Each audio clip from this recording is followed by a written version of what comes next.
नमस्कार दोस्तों, मैं सुरेश कुमार वर्मा और फ्रेंड्स, भारत के एक ऐसी नदी के बारे में हम बात करने वाले हैं जिन्हें माँ का दर्जा दिया गया है। और फ्रेंड्स, करोड़ों लोगों की आस्था और संस्कृति और जीवन का आधार है यह गंगा नदी। जी हाँ, हम बात कर रहे हैं गंगा नदी के बारे में। लेकिन फ्रेंड्स, क्या आप जानते हैं कि गंगा नदी का शुरुआत कहाँ से होती है? और फ्रेंड्स, यह गंगा नदी इतनी प्रदूषित क्यों हो गई है? तो फ्रेंड्स, आइए हम जानते हैं इस वीडियो में पूरी गंगा नदी की कहानी। तो फ्रेंड्स, गंगा नदी की शुरुआत भारत के गंगोत्री ग्लेशियर से शुरू होती है। और फ्रेंड्स, इस ग्लेशियर से निकलने वाली धारा को भागीरथी नदी कहा जाता है। और फ्रेंड्स, हिंदी मान्यताओं के अनुसार यह माना जाता है कि राजा भागीरथ की कठिन तपस्या के बाद स्वर्ग से गंगा नदी पृथ्वी पर आई है, इसीलिए इस धारा का नाम भागीरथी पड़ा। और फ्रेंड्स, गंगा नदी कहां से कहां तक बहती है? भागीरथी नदी और अलकनंदा नदी का संगम देवप्रयाग में होता है। इसके बाद फ्रेंड्स, इस नदी को गंगा कहा जाता है। और फ्रेंड्स, गंगा नदी लगभग 2500 किलोमीटर तक दूरी तय करती है। और फ्रेंड्स, ये कुछ इस राज्यों से होकर गुजरती है, जैसे उत्तराखंड, उत्तर प्रदेश, बिहार और पश्चिम बंगाल। कुछ इन स्थानों से होकर गंगा नदी गुजरती है।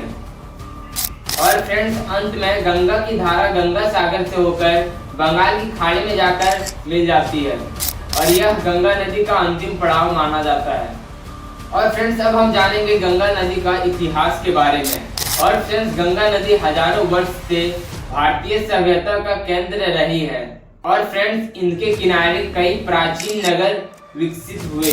और फ्रेंड्स, गंगा नदी का जल का उपयोग कई चीजों में यूज होता है, जैसे खेती करने में, व्यापार करने में और बहुत सारे कामों में यूज होता है। और फ्रेंड्स, गंगा नदी का जल को भारत में बहुत ही ज्यादा पवित्र जल माना जाता है। और फ्रेंड्स, अब हम जानेंगे गंगा नदी इतनी प्रदूषित क्यों होती जा रही है, इसके पीछे क्या राज है, सो हम जानेंगे इस वीडियो के माध्यम से। लेकिन फ्रेंड्स, गंगा नदी जो है वो अभी बहुत ही स्थानों पे प्रदूषण का गंभीर समस्या का सामना कर रही है।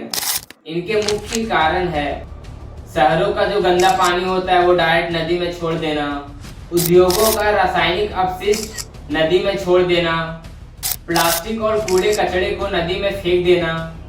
कुछ ऐसे ही कारण से आज जो है गंगा नदी बहुत ही ज्यादा प्रदूषित होती जा रही है। और इसके पीछे ये प्रमुख कुछ कारण था। और फ्रेंड्स, इस कारण से कई स्थानों पे गंगा नदी बहुत ही ज्यादा प्रदूषित हो गई है। तो फ्रेंड्स, गंगा नदी एक नदी नहीं बल्कि भारत की संस्कृति और करोड़ों लोगों की आस्था की धारा है। अगर हमारे आने वाली पीढ़ियों के लिए गंगा को सुरक्षित रखना है तो हमें इन्हें साफ रखने की जिम्मेदारी निभानी भी पड़ेगी। और फ्रेंड्स, ये कुछ था गंगा नदी की सच्चाई। और ऐसे ही आप लोग को अगर यूनिक वीडियो देखना है तो सब्सक्राइब कर दीजिए। तो आप लोग सब्सक्राइब कर दीजिए मेरे इस चैनल को और लाइक कर दीजिए, शेयर कर दीजिए। तो आप लोग सब मिलते हैं नेक्स्ट वीडियो में। तो सभी को bye bye. Thank you for watching this video. Love you all, take care.